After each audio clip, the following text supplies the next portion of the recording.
Taigi mes su Tomu praėjom beveik 2 valandų konsultaciją. Tai Tomai, dėkoju tau, kad sutikai pasidalinti įspūdžiais apie tai. Tai su kuo atėjai ir su kuo išeini? Kas įvyko konsultacijos metu? Ar vertėjo, ar ne? Tiesiog trumpai pasidalink apie tai. Atėjau su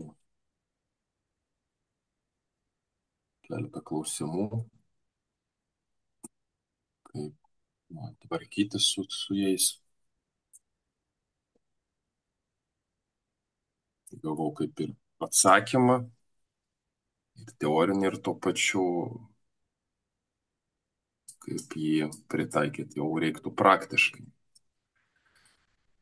Tai ko gero, bet ir daug atrodo teoriškai visko žinau, bet dar turbūt dar faktas, kad yra dar papildomai, o ir mokytis, ir ta visa informacija gali vis per naują ateiti nauja ir dar kažkur neskaityta, negirdėta. Tai vat ir čia dar atėjo ta informacija, kur galbūt jaučiu, kad gali pasitvirtinti.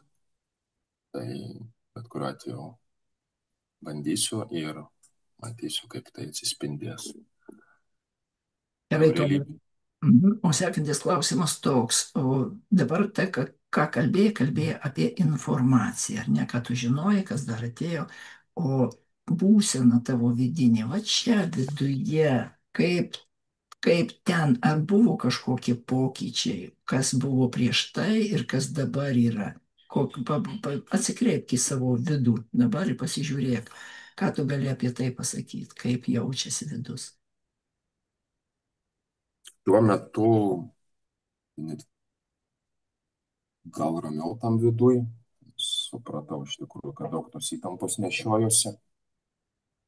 Tarsi kreipiau tai dėmesį, bet turbūt ne tiek, kiek turėjau.